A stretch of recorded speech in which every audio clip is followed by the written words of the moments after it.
आपको धन्यवाद भाई देमास, भाई कार्ल शेकेरियन या देमास शेकेरियन और भाई कार्ल विलियम और सारे प्रतिनिधि। मैं उस भाई को धन्यवाद देता हूँ यहाँ हलवा अभी प्रकट किया जो मैंने चाहा आज राती कि उसने मेरी बात सीधे सीधे मुझसे ले ली, क्योंकि मैंने इसमें आनंद किया।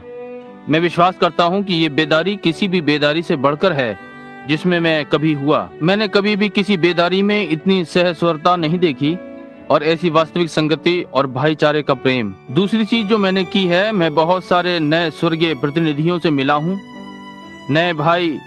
मुझे सौभाग्य प्राप्त हुआ कि मैंने उनसे हाथ मिलाया और बातें की। अभी कुछ रात्रियों पहले मैं बैप्टिस्ट भाई को सुन रहा था जो वहाँ बैठा है, मुझे उसका नाम याद नहीं आ रहा है, इरविन, और वो मेरे पास एक कार्ड लाया। मैं विश्वास करता हूँ कि ये उसकी मौसी का है जो आज रात्रि यहाँ पर बैठी हैं। उसने ये कार्ड लगभग 20 वर्षों से रख रखा है। वो बीमारी से मर रही थी जब उन्हें सभा में लाया गया। वो हो सकता है कि डॉक्टर इसकी व्याख्या कर सके कि ये क्या है। ये कुछ कोड़ के समान था, परंतु कोड़ नहीं था। आप केवल एक शल्य चिकित्सा थी। वे वहाँ से एक प्रकार की रस्सी काट सकते थे या ऐसे ही कुछ, परंतु वो पेड़ के समान हो जाती है। उसे वहीं पर बैठे रहना पड़ता है। जबकि वो वहाँ बैठी हुई थी, संभवतः उनके प्रार्थना पत्र को नहीं बुलाया गया या कुछ नहीं, प्रार्थना पंक्ति में ना आ पाई। पवित्र आत्मा ने मुझे उनकी ओर निर्देशित किया और वो आज रात्रि यहाँ वापस आई हैं, चंगी हैं, और हम इसके लिए बहुत ही धन्यवादित हैं। मेरी बहन, परमेश्वर आपको आशीष दे। परमेश्वर के पुत्र में आपके साहसी विश्वास के लिए होने पाए कि वो आपको जब तक घर नहीं बुलाता स्वस्थ रखे, जब ये मरणहार अमरण को पहन लेगा। मैं इसके लिए बहुत ही धन्यवादित हूँ, ये सोचकर कि उन्होंने ये प्रार्थना पत्र इन वर्षों में रख रखा और यहाँ मेरे पास लाई हैं और आज रात्रि मुझे दिखाया। आप जानते हैं, मैं कह रहा था ये उसके समान है जैसे पानी पर रोटी। जब आप किसी के लिए कुछ करते हैं तो ये आपके पास वापस आ जाता है। अब मुझे इन बहुत सारे सेवकों से मिलने का भी विशेषाधिकार मिला और निश्चय ही मैं उनकी अच्छी संगत के लिए सराहना करता हूँ। इस सहयोग के लिए भाई कार्ल ने मेरे लिए अगले वर्ष वापस आने के लिए मुझसे घोषणा किए, यदि प्रभु ने चाहा और हम यहाँ पृथ्वी पर हुए। और भाई, मैं अगले वर्ष फिर से सबसे मिलने की आशा करता हूँ और प्रत्येक अपने साथ एक प्रतिनिधि लेकर आए और पत्नी के साथ। अब बस मैं एक बात है जो मैं कहना चाहता हूँ, इस विषय में थोड़ा सा कुछ हो सकता है क्षण भर के लिए, क्योंकि डॉक्टर रीड को आगे बोलना है और मैं आज रात ही यहाँ पहुँचा हूँ।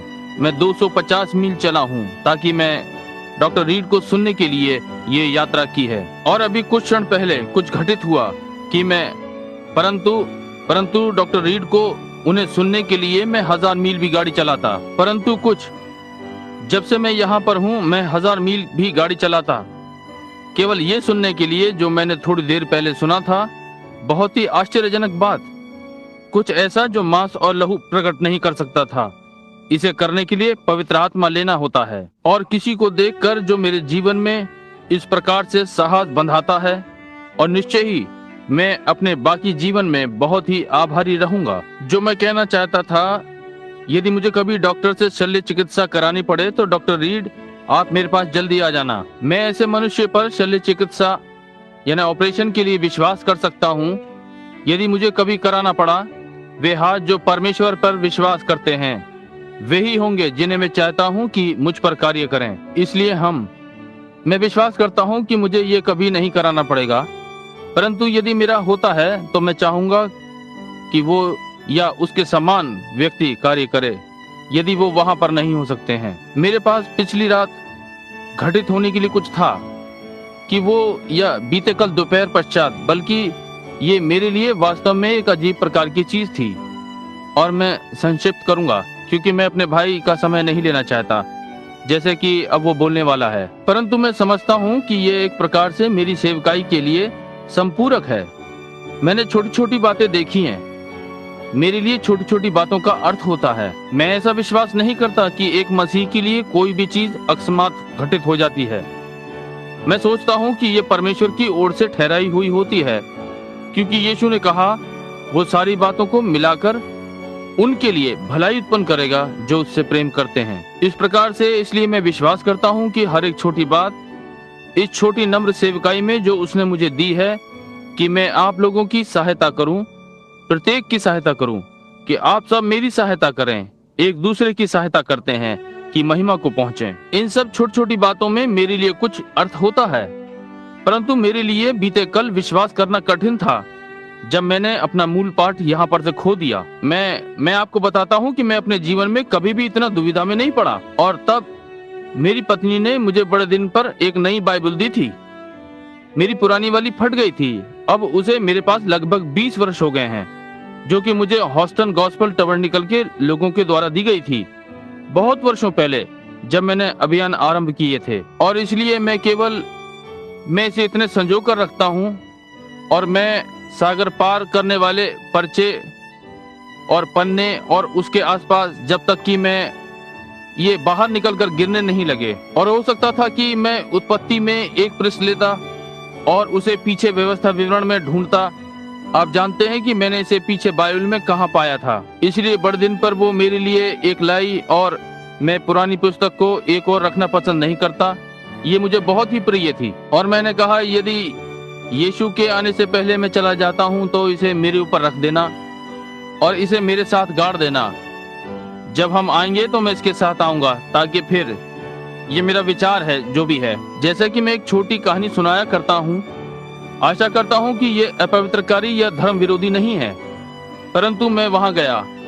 एक बार एक व्यक्ति ने मुझे बताया, मैं विश्वास करता हूँ कि वो भाई अल प्रिकेट थे। न्यूयॉर्क में एक सभा थी और मैं एक व्यक्ति से मिला। उसने कहा, एक प्रचारक होने के नाते तुम इन व्यापारियों के साथ क्या कर रहे हो? मैंने कहा, मैं एक व्यापारी हूँ। और उसने कहा, आपका किस प्रकार का व्यापार है? मैंने कहा, भरोसा दिलाने का, यानी कि एश्योरेंस। उसने सोचा कि मैंने इंश्योरेंस, बीमा कहा है, आप समझे, इसलिए मैंने कहा विश्वास दिलाने वाले। उसने कहा, ओ, आप किस प्रकार का बीमा बेचते हैं? मैंने कहा, अनंत जीवन। अनंत। कहा, मैं इसे नहीं बेचता, मेरे पास भी एक बीमा पॉलिसी है, मेरे स्वयं के पास, और मैं दूसरों को इसको लिख कर देता हूँ। मुझे एक लड़का स्मरण है, एक समय मैं उसके साथ विद्यालय गया था और बीमा बेचने वाला था। अब बीमा ठीक है, परंतु मेरा कोई नहीं है। तब इसलिए वो मेरे घर पर आया और उसने कहा, बिली, मैं तुम्हें कुछ बीमा पॉलिसी बेचना चाहता हूँ। कहा, मैं तुम्हारे भाई को जानता हूँ, मेरा भाई महानगर में बेचता है। उसने कहा, अच्छा। बोला, मैं आपको कुछ बीमा पॉलिसी बेचना चाहता हूँ। मैंने कहा, ओ विल्मर, आपको धन्यवाद। और आप आज रात्रि वो यहाँ हो सकता है। उसका भाई ध्यान कुटीर अपर रूम के लिए लेख लिखता है, वो अपर रूम पुस्तक, इसलिए वो। मैंने कहा, मेरे पास एक भरोसा है, यानी एश्योरेंस। उसने कहा, क्या? और मेरी पत्नी ने मेरी ओर देखा जैसे कि मैं कोई ढोंगी हूँ। और मैंने कहा, इसलिए उसने कहा, बिली? और मैंने कहा, हाँ, ओ, मेरे पास एश्योरेंस यानी भरोसा है। और उसने कहा, ओ, मुझे खेद है। बोला, मुझे नहीं मालूम था, मैंने सुना था कि तुम्हारे पास कोई इंश्योरेंस यानी बीमा नहीं है। और मैंने कहा, नहीं, मेरे पास एश्योरेंस यानी भरोसा है। और उसने मुझे पकड़ लिया। मैंने तब जो कहा, वो बोला, आपने क्या कहा? मैंने कहा, भरोसा यानी एश्योरेंस। और उसने कहा, आपका क्या अर्थ है? मैंने कहा, धन्य भरोसा यीशु मेरा है, वो आने वाली दिव्य महिमा का क्या ही स्वाद है। मैं उद्धार का वारिस हूँ, परमेश्वर द्वारा खरीदा गया, उसके आत्मा से जन्मा, उसके लहू से धोया गया। उसने कहा, बिली, आप जानते हो कि मैं इसकी सराहना करता हूँ। कहा, ये बहुत अच्छी बात है, परंतु कहा, पुत्र, ये तुम्हें कब्रिस्तान में नहीं पहुंचाएगा। मैंने कहा, परंतु मुझे ये वहां से निकालेगा। मैं डरता नहीं, मैं वहां पहुंचने के लिए परेशान नहीं हूँ, ये बाहर निकलने के लिए। देखिए, इसलिए मैं सोचता हूँ कि हम इस विषय में ऐसा अनुभव करते हैं। पिछली सांझ मैंने जब वो नई बाइबल उठाई और मैंने उस मूल पाठ को नहीं ढूंढ सका, और मैंने वो नई बाइबल उठाई और मैं पुराने वाले से पढ़ रहा था, और मैंने नया वाला लिया और अपनी बगल में लगाकर यहाँ आ गया, और मैंने उस वाले स्थान को निकाला और मैंने सोचा, अच्छा, मैं विश्वास करता हूँ कि ये यहाँ यूहन्ना 16:21 में था, और पढ़ने में वो बिल्कुल वो नहीं था। मैंने भाई मूर से कहा, क्या ये यहीं पर है? जी हाँ। और मैंने पलट कर देखा और ये वहाँ नहीं था, इसलिए मैंने सोचा कि उन्होंने पन्ना लगाने में चूक कर दी, पन्नों में। तब मेरा भाई यहाँ आया, भाई स्टैनले, वो यहाँ आया, बल्कि बिशप स्टैनले। मैं नहीं जानता था कि उस व्यक्ति का क्या अर्थ था, यद्यपि ये इतना तसल्ली देने वाला था। वो मेरी ओर चलकर मेरी बगल में आया और उसने कहा, भाई धैर्य रखें, संभव है परमेश्वर कुछ करने जा रहा है, समझे। और इससे मेरा साहस बंधा, ये सोचकर कि वो कहेगा कि मुझे आश्चर्य है यदि वो अनुभव करे कि उसने भविष्यवाणी कर दी, परंतु उससे कुछ क्षण पहले बात कर रहा था, यहाँ आने से थोड़ा सा पहले मुझे निश्चय है कि उसने की थी। इसलिए मैं इसे अपने संदेश जच्चा की पीड़ाओं में लाया था और आदि आदि, और मेरे करने का सीधा सीधा तरीका लिली के विषय में, और ये कैसे जन्म लेती है और उत्पन्न होती है और ऊपर आती है और सूर्य तक पहुंचती है, उसकी बूंद और आदि आदि, और जब तक उसका सड़ना जो कि उसका मर जाना है, बल्कि उसका जन्म लेना कि बाहर निकल कर आए। और मैं कलीसिया का चित्रण करने का यत्न कर रहा था, जैसे कि यहाँ डॉक्टर यदि वो रोगी का इलाज करता है, हमारे पास आज डॉक्टर हैं जो कहते हैं आप अपने पैर की एड़ी को पीछे की ओर रगड़ें और अपने मुख पर के कैंसर को चंगा कर लें, आप समझे। परंतु एक अच्छा डॉक्टर इस प्रकार की बातों को नहीं सुनेगा, वो रोगी का इलाज उस पुस्तक के अनुसार करेगा जो वो चिकित्सा की खोज पर पढ़ रहा है। और इसी प्रकार से मैं रोगी के इलाज करने का यत्न करता हूँ। जब मैं कलीसिया को बीमार देखता हूँ, मैं उन्हें ये बताने का यत्न नहीं करता कि उन्हें फिर से हाथ मिलाने की आवश्यकता है या कुछ और, एक नई संस्था। मुझे उनका इलाज पुस्तक के अनुसार करना है जो मैं जानता हूँ, देखा। और इस प्रकार मैं देखता हूँ कि कलीसिया लगता है छोटी खसरा से टूट जाएगी। मैं उसी नुस्खे को लेना चाहता हूं जो मैं सोचता हूं कि ये ठीक है खसरे के लिए, कलीसिया से बाहर निकलकर। जब मैं देखता हूं कि इसमें पाप पनप रहा है, ये उसी प्रकार से है। मैंने एसाव और याकूब की तुलना करने का यत्न किया और तब समयों को कम किया, और मैं उसमें नहीं जाऊंगा, परंतु इसको मैं अपने वचन के अंतिम भाग में लेकर आऊंगा। परंतु मैं इसको प्रयोग करने के लिए अपने वचन के अंतिम भाग में लेकर आता हूँ। तुलना कर रहा था, वचन से अलग नहीं, परंतु जैसा यीशु मसीह ने कहा कि ये होगा। मुख्य डॉक्टर ने क्या कहा है कि कलीसिया की स्थिति क्या होगी इन अंतिम दिनों में। ये लुदीकिया की होगी, धनी, अंधी, नंगी, निर्धन कलीसिया, और इसकी तुलना सदोम के दिनों से होगी। अब हम जानते हैं कि ये सत्य है।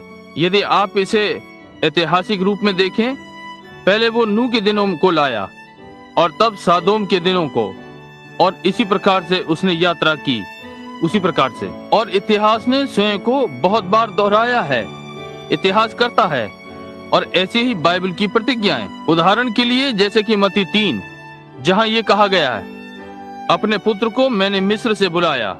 अब यदि आप इसके संदर्भ को इस पर चलाएं, ये याकूब था, उसका पुत्र, उसने मिस्र से, वो उसका लगभग पुत्र था, परंतु उसका महान पुत्र यीशु को भी मिस्र से बुलाया गया, इसलिए ये इसका संयुक्त उत्तर था। इसलिए, और जैसे कि देख रहे हैं, वे इस विषय में 7 बातें करते हुए गए, और तब मैंने इस पर अपने विचार लिए और मैं इससे बाहर चला गया, प्रचार मंच से हटा और चला गया। मेरे बालक घर जा रहे थे, यहीं कहीं पर ठहरना चाहते थे कि सैंडविच लें, और मैं अंदर गया। पत्नी ने कहा, बिली मैं इतनी अधीर थी, मैं नहीं समझ सकी कि क्या करूं। कहा, मैंने आपको वो बाइबल दी थी। मैंने कहा, तुमने इसे कभी नहीं लिखा और तुमने इसे एक साथ नहीं जोड़ा प्रिय। उसने कहा, परंतु ये सोचकर मैंने आपको एक बाइबल दी और उसमें कमी थी। मैंने कहा, भाई हो सकता है ये नहीं था, और इसलिए एक बालक ने इसे उठाया और हम इसके प्रश्नों को अनुभव करते। नहीं, ये ठीक दिखाई पड़ी, परंतु ठीक नीचे की ओर ये दोनों पृष्ठ आपस में चिपके हुए थे, देखिए। और 16वां अध्याय इस ओर से था, और तब 16वां अध्याय लगातार चलकर दूसरी ओर आ गया और 17वां अध्याय आरंभ हो गया। देखिए, ये बिल्कुल ठीक वहीं उस पार, और वो इंडिया कागज बहुत ही पतला आपस में चिपका हुआ था, और मैं 17वें अध्याय को पढ़ रहा था सारे समय बजाय 16वें अध्याय के। और मैंने सोचा, परमेश्वर आपने ये क्यों किया? अब वहां पर ऐसी बात क्यों हुई? मैं ये अनुभव कर रहा था, आप जानते हैं, ये देखते हुए कि ये सब क्या था, क्योंकि मैं सोचता हूँ कि कुछ भी अचानक नहीं घटता। और मैं यहाँ इस भाई की तसल्ली के विषय में सोच रहा था। आते हुए उसने मुझसे कहा, धैर्य रखो। वो एक पादरी होने के नाते, धैर्य रखो, हो सकता है परमेश्वर कुछ करने जा रहा हो या कुछ इसी प्रकार से। और मैंने सोचा ये कैसे हो सकता है। और तब वहाँ बैठे हुए स्वर के धमाके के समान ये मेरे पास आया। अब ये तुम्हारे लिए कोई अर्थ नहीं निकलता, परंतु ये मेरे लिए निकलता है। देखा, मुझे स्मरण है लूका के 4 अध्याय में कि यीशु नासरत के आराधनालय में गया, जहाँ वो पाला पोसा गया था, जैसे कि उनकी रीति सबत के दिन कलीसिया आराधनालय में जाने की थी। और जब वो गया, हम वहाँ देखते हैं कि याजक ने उसे बाइबल यानी कुंडलित को दिया।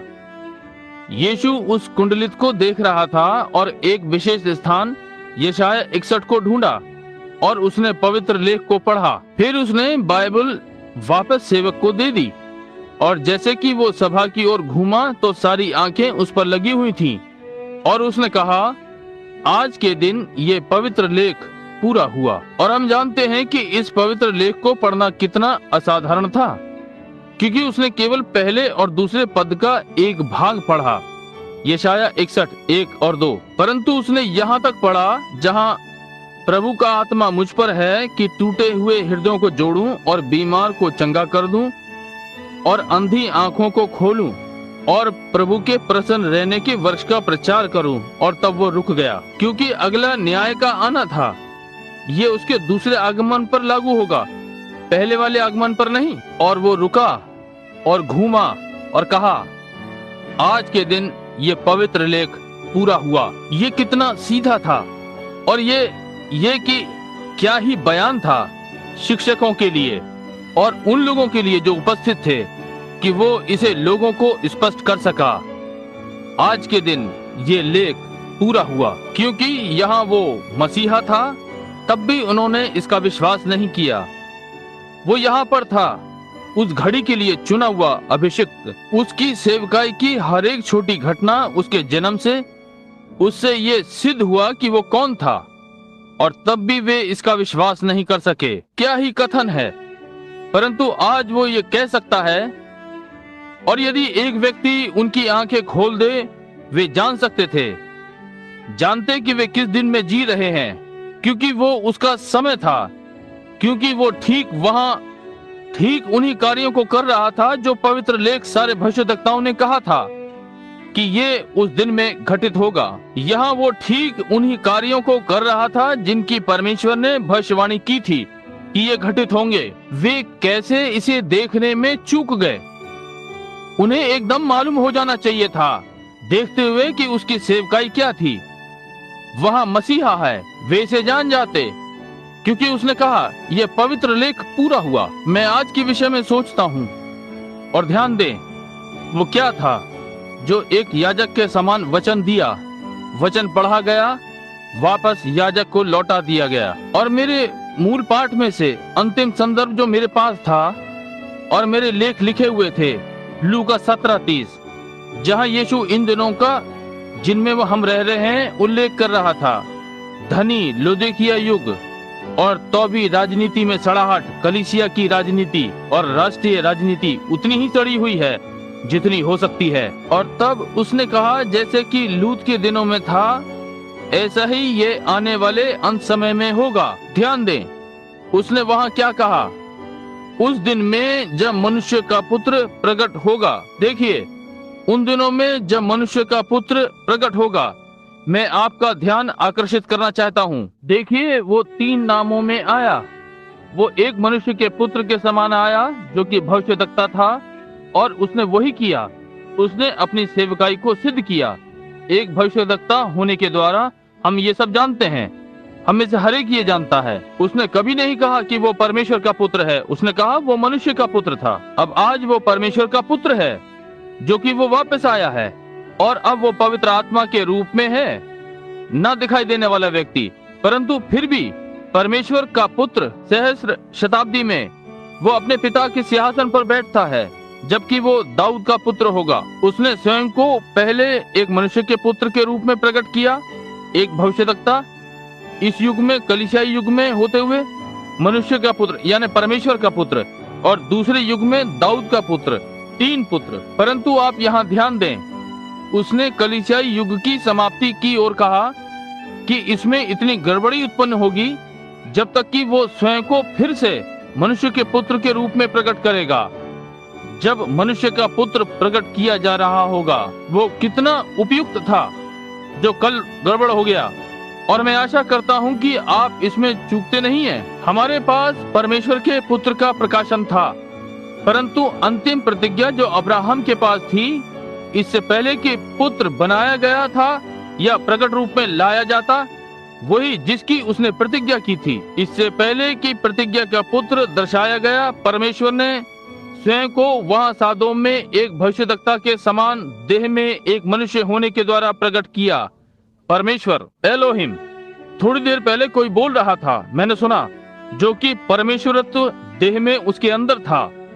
वो परिपूर्णता था। एलोहिम परमेश्वरत्व की परिपूर्णता देह संबंधी। और हम वहां ध्यान देते हैं, जब लूत ने देखा, जब अब्राहम ने उसे आते हुए देखा, उसने कहा, मेरे प्रभु। वहां वे 3 थे, और नीचे सादोम में लूत ने 2 को देखा और कहा, मेरे प्रभुओ। प्रकाशन की कमी। इसलिए अब ध्यान दें, वहां क्या हुआ। जब वो आया तो उसने अपने आप को कैसे प्रकट किया। क्या हम नहीं कर सकते? क्या मैं ये नहीं कह सकता, यदि ये ठीक मेरी नाक के सामने हो रहा हो? देखिए, भाई ने भविष्यवाणी की। जब उसने मुझसे कहा, उसने क्या किया? आज के दिन ध्यान दें, पवित्र लेख के पढ़ने के पश्चात उसने क्या किया? मनुष्य के पुत्र के दिनों में एक मनुष्य नहीं, ना कि एक मनुष्य जाति, विशेष मनुष्य का पुत्र स्वयं को अपने लोगों के मध्य में फिर से प्रकट करेगा। आज के दिन ये प्रतिज्ञा इस घड़ी की, अब जिसमें हम जी रहे हैं, सबकी आंखों के सामने पूरी हो गई। वो तुरंत सभा की ओर घूमा, और वहां 10 या 12 जितने भी लोग वहां पर थे, अपरिचित, उसने वही चीज करी जो उसने सादोम में किया। आज के दिन क्या ये पवित्र लेख आपके सामने प्रकट हुआ?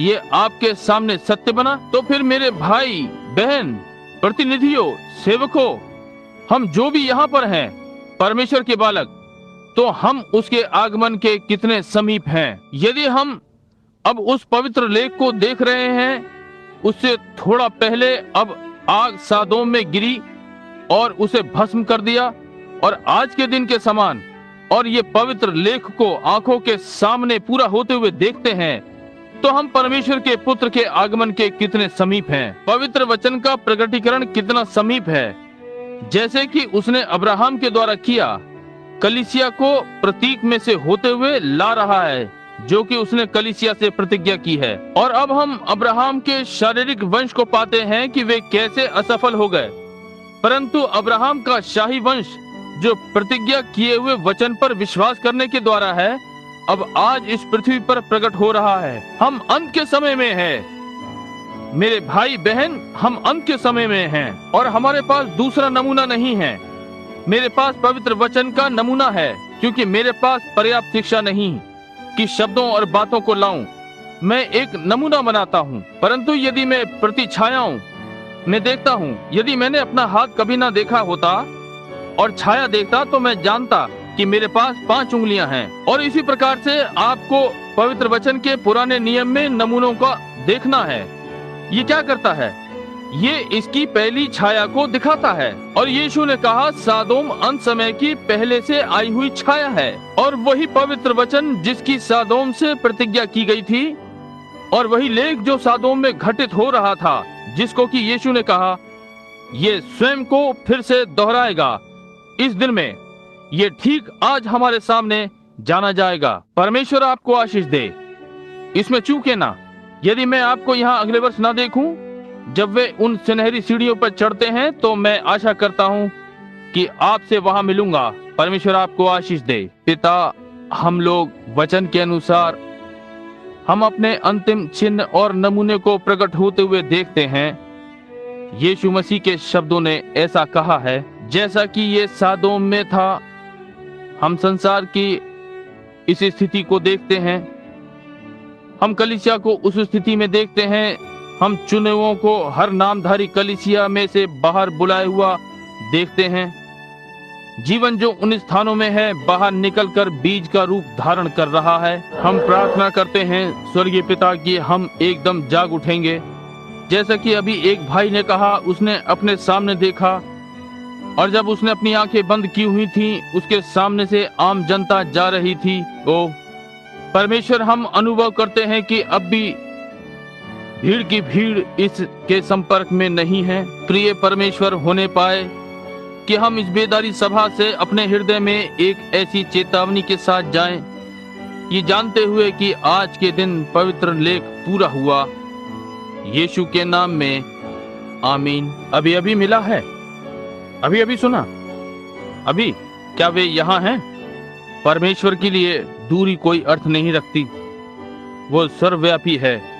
उसे परमेश्वर होने के लिए कुछ ऐसी महान बातें जो मैं जानता हूं कि की गई हैं, मेरी नम्र सेवकाई में फोन के द्वारा की गई हैं, या कोई बुला रहा है, महान बातें घटित हुई हैं। आइए हम एक साथ इस बात में सहमत हों कि परमेश्वर इन लोगों को चंगा करेगा जो बीमार हैं। प्रिय स्वर्गीय पिता, हम इन्हें आपकी उपस्थिति में लाते हैं प्रार्थना के द्वारा। हम जानते हैं कि एक रात्रि एक चेला था जिसके अपने सारे कार्यक्रम बंद कर दिए गए थे।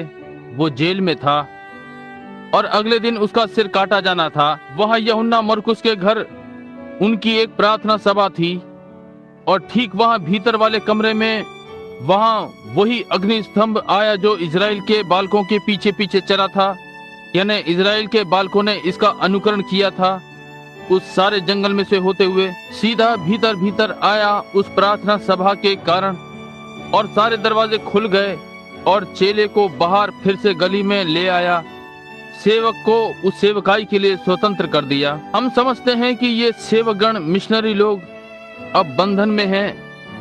वे यहाँ तक कि अवचेतन अवस्था में हैं। प्रभु, आप कल, आज और सर्वदा एक से हैं। आज रात्रि हमारी प्रार्थना सुन ले। ओ परमेश्वर, आपने कहा जब तुम प्रार्थना करते हो तो विश्वास कर लो कि जो तुमने मांगा पा लिया है तो तुम्हें दे दिया जाएगा। प्रभु, हम यीशु के नाम में विश्वास और प्रार्थना करते हैं कि आप इन्हें चंगा करेंगे। प्रभु, अपनी महिमा के लिए ये कहा गया और मांगा गया है, अब इसे होने दें।